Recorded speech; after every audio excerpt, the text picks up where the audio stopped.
Assalamualaikum warahmatullahi wabarakatuh. Di sini materi kami yaitu tentang distribusi Islami. Kami dari kelompok 1 yang beranggotakan Randy, Angga Saputra, Clara Dia Febi Astuti, Inurbaya, Muhammad Ridlo Prasetyo, Asila, dan Siti Khadijah. Berikut adalah poin-poin pembahasan tentang materi distribusi Islami yang akan kami bahas. Saya Angga Prasetyo dari kelompok 1 ingin menjelaskan pengertian distribusi Islam. Distribusi berarti penyaluran, pembagian, pengiriman barang, dagangan atau barang dan jasa kepada konsumen oleh produsen atau pemerintah. Distribusi juga dapat diartikan sebagai kegiatan pemasaran yang berusaha memperlancar dan mempermudah penyampaian barang dan jasa dari produsen kepada konsumen, sehingga penggunaannya sesuai dengan yang diperlukan oleh konsumen. Seseorang atau sebuah perusahaan distributor adalah perantara menyalurkan produk dari pabrik ke pengecer. Setelah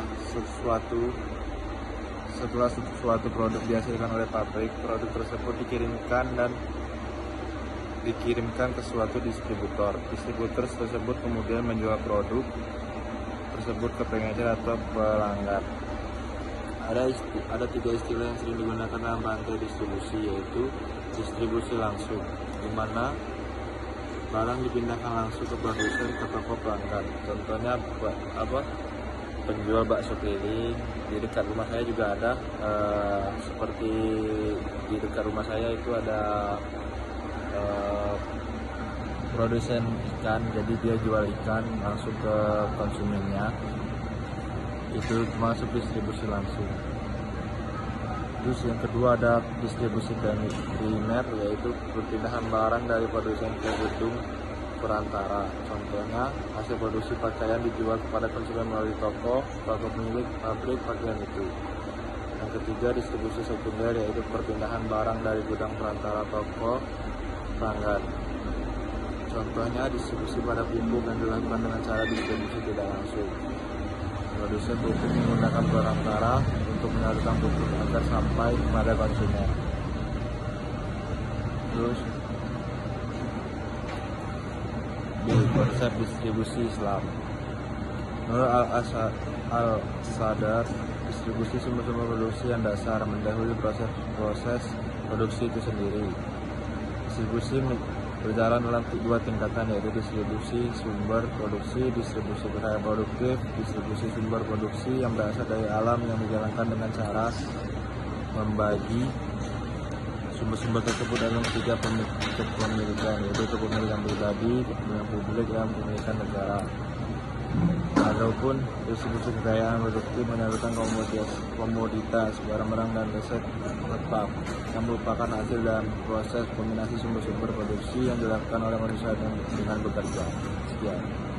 Baiklah, saya akan melanjutkan materi selanjutnya, yaitu prinsip-prinsip distribusi dalam Islam. Yang pertama, ada prinsip kebebasan. Dalam Islam memberikan kebebasan bagi setiap individu untuk memiliki, memproduksi, mengkonsumsi, dan bebas berjual beli dan menentukan upah atau harga dengan berbagai macam nilai nominal. Akan tetapi harus sesuai dengan ketentuan syariah. Yang kedua, ada prinsip keadilan dan pemerataan. Keadilan dalam distribusi ialah penilaian yang tepat terhadap faktor-faktor produksi dan kebijaksanaan harga, agar hasilnya sesuai dengan takaran yang wajar dan ukuran yang tepat, yang dimana keadilan dalam distribusi berarti kebebasan yang berakhlak Islam. Yang ketiga, ada prinsip persaudaraan dan kasih sayang, yang dimana prinsip ini memakai konsep ukhuwah Islamiyah, yang mana menggambarkan adanya solidaritas individu dan sosial dalam masyarakat Islam. Bentuk nyata dalam konsep ini tercermin pada pola hubungan muslim, rasa persaudaraan sejati yang tidak terpecah dengan kekuatan-kekuatan duniawi. Inilah yang mempersatukan individu kepada masyarakat. Yang keempat, ada prinsip jaminan sosial. Prinsip jaminan sosial merupakan salah satu prinsip pokok dalam distribusi harta kekayaan, Islam mengimbau adanya jaminan sosial. Ia tidak menggambarkan sebagai prinsip semata, melainkan menggariskan dan menentukan dalam sistem sempurna seperti zakat, sedekah, dan lain-lain. Adapun cara harta tidak hanya beredar di golongan orang kaya saja, maka ada prinsipnya, yaitu 1. Larangan riba atau gharar. Pemilik modal yang secara real tidak bekerja namun memiliki dana, maka dengan riba pemilik modal tersebut akan mendapat bagian pendapatan yang secara pasti dan tepat. Di samping itu, gharar langsung juga akan menghambat tercapainya pasar yang adil dan menghambat terciptanya ada distribusi yang adil. Yang kedua, ada konsep kepemilikan dalam Islam. Ketika manusia menyadari bahwa harta yang memiliki secara terdapat hak orang lain, secara langsung membuka hubungan horizontal dan mempersulit jurang pemisahan di tengah-tengah masyarakat antara si kaya dan si miskin. Yang ketiga, keadilan distribusi. Keadilan distribusi ekonomi Islam memiliki tujuan, yaitu agar kekayaan tidak menumpuk pada sebagian kecil masyarakat. Yang keempat, larangan menumpuk harta, yaitu penumpukan harta dapat melemahkan daya beli masyarakat dan menghambat mekanisme pasar karena tidak tersebar di masyarakat. Baiklah, saya akan membahas materi selanjutnya, yaitu mengenai fungsi distribusi Islam. Yang pertama yaitu fungsi pokok distribusi. Contohnya seperti pengangkutan atau transportasi, penjualan, pembelian, penyimpanan, pembakuan standar kualitas barang, dan juga menanggung risiko. Fungsi yang kedua yaitu fungsi tambahan distribusi, seperti menyeleksi, mengemas, dan memberikan informasi. Materi selanjutnya yaitu tujuan distribusi Islam. Adapun tujuannya sebagai berikut, yaitu yang pertama, menjamin terpenuhinya kebutuhan dasar masyarakat, mengurangi ketidaksamaan pendapatan dan kekayaan alam masyarakat.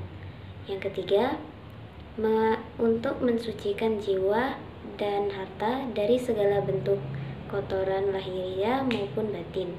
Yang keempat, untuk membangun generasi yang unggul, karena generasi muda merupakan penerus dalam sebuah kepemimpinan suatu negara. Terus selanjutnya yang kelima yaitu untuk mengembangkan harta dari dua sisi, yaitu spiritual dan ekonomi. Selanjutnya yang keenam yaitu untuk pendidikan dan mengembangkan dakwah Islam melalui ekonomi. Dan yang terakhir yang ketujuh yaitu untuk terbentuknya solidaritas sosial di kalangan masyarakat.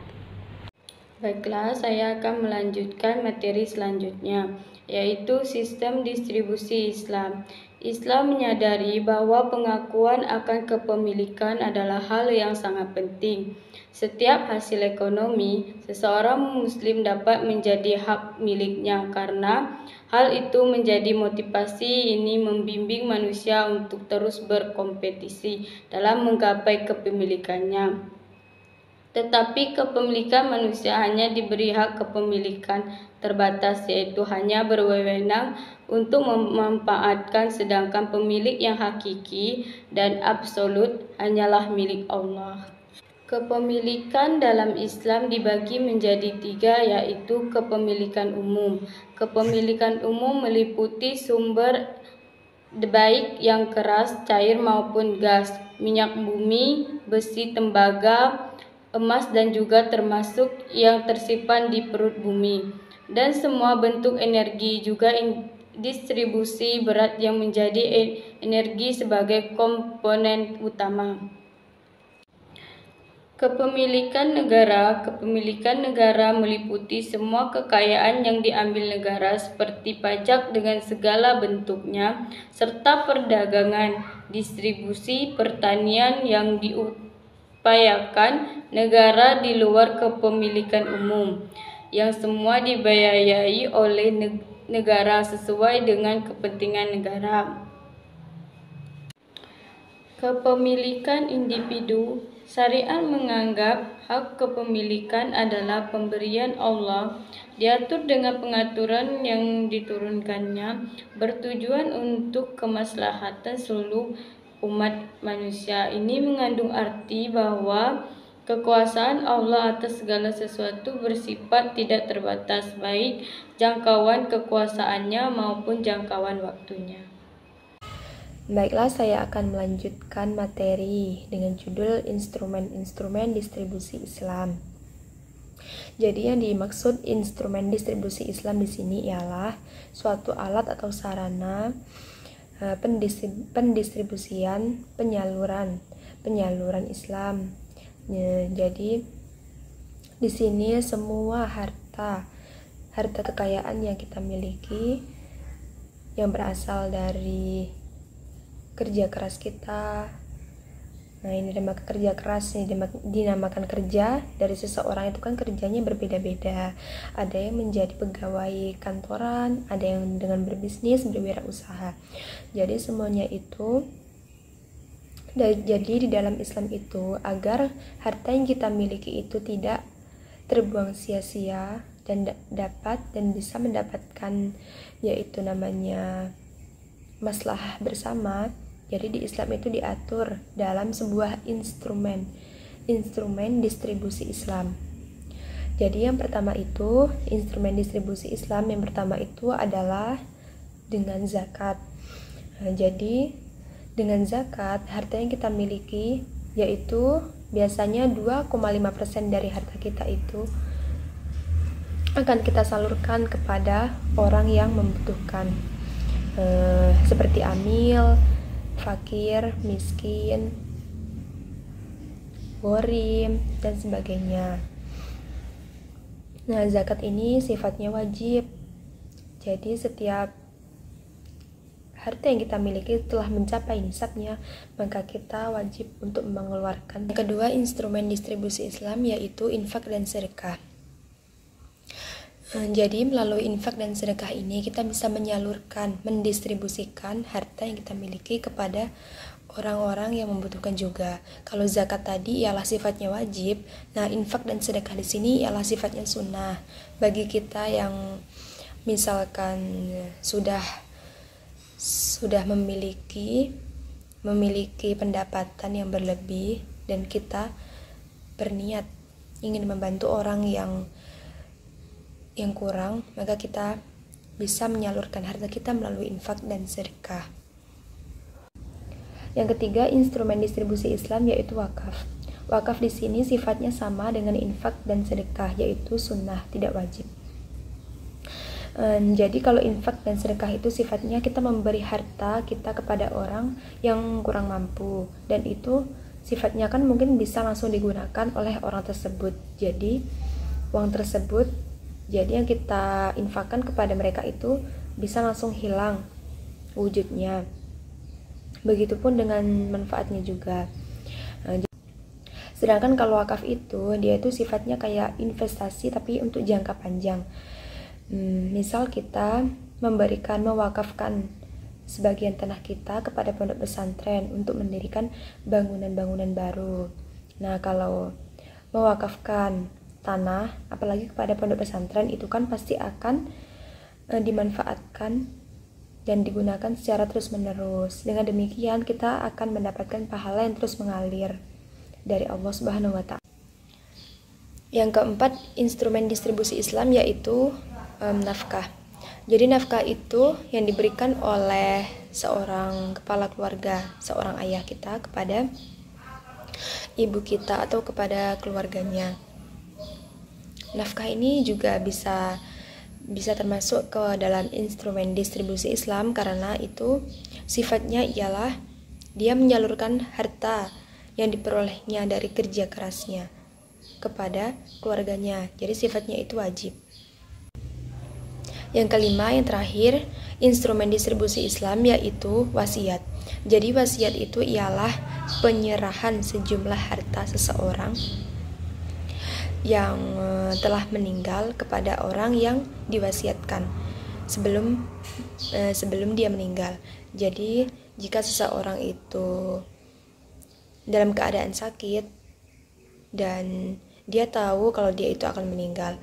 Sebelum dia meninggal itu akan menuliskan sebuah wasiat kepada orang yang dia kehendaki. Itu termasuk bisa jadi masuk ke dalam instrumen distribusi Islam, karena yaitu pemberian, penyaluran sejumlah hartanya kepada orang yang dikehendaki. Baiklah, saya Asila, saya akan melanjutkan materi berikutnya, yaitu H. Faktor-faktor distribusi. Pertimbangan pasar. Yang dimaksud pertimbangan pasar adalah konsumen atau pasar industri. Apabila pasarnya berupa pasar industri, maka pengecer jarang atau bahkan tidak pernah digunakan dalam saluran ini. Maksudnya tuh dalam saluran pasar industri itu produsen cenderung menjual langsung kepada perusahaan atau melalui distributor industri tanpa melibatkan pengecer kayak gitu. Nah, terus tuh bagian keduanya, jumlah pembeli potensial. Jika jumlah konsumen relatif kecil, maka perusahaan dapat melakukan penjualan secara langsung. Jika konsumennya relatif kecil, maka perusahaan tuh dapat melakukan penjualan secara langsung gitu. Nah, terus tuh yang bagian C-nya, konsentrasi geografis. Jika pasar sasaran terkonsentrasi di suatu wilayah tertentu atau lebih, maka penjualan langsung melalui seorang tenaga penjual.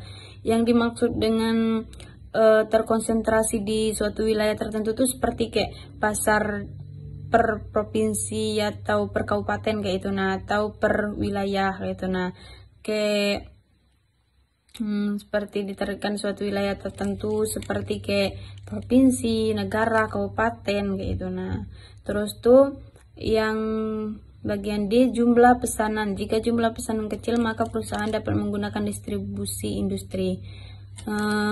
Faktor-faktor distribusi yaitu nilai unit, besar dan berat barangnya, terus tuh mudah rusak barangnya, dan sifat teknis. Terus tuh etika dalam distribusi. Ada waktu penyerahan. Pengusaha harus menjaga ketepatan waktu penyerahan barang atau delivery. Para pengusaha muslim perlu berlapang dada untuk mau belajar mengenal hal ini dari praktek bisnis yang berlangsung di beberapa negara lain yang dikenal baik dalam menepati waktu, termasuk waktu penyerahan barang. Terus tuh yang kedua, kualitas dan kuantitas. Pengusaha juga harus menjaga kualitas barang yang disalurkan atau dijual sebagaimana telah disebutkan dalam subtopik tentang penetapan barang. Pembeli akan rela membayar lebih untuk kualitas yang lebih tinggi. Maksudnya kita tuh harus tetap menjaga kualitas barang yang terbaik gitu. Nah, biar dan kata pembeli itu akan rela membayar lebih untuk kualitas yang lebih baik, lebih tinggi gitu. Nah, yang terakhir, halal dan bersih. Pengecer atau penjajan makanan dan minuman harus selalu menaruh perhatian dalam menjaga kehalalan barang dagangnya, dalam menjaga kebersihan wadah dan tempat penyajian. Maksudnya tuh kita tuh harus tetap menjaga kehalalan dan kebersihan barang gitu. Nah, walaupun dalam makanannya atau tempatnya kayak itu, nah, atau tempat penjualannya kayak wadahnya kayak itu, nah, harus semuanya bersih kayak itu. Nah, Baiklah, sekian pembahasan dari kelompok kami. Wassalamualaikum warahmatullahi wabarakatuh.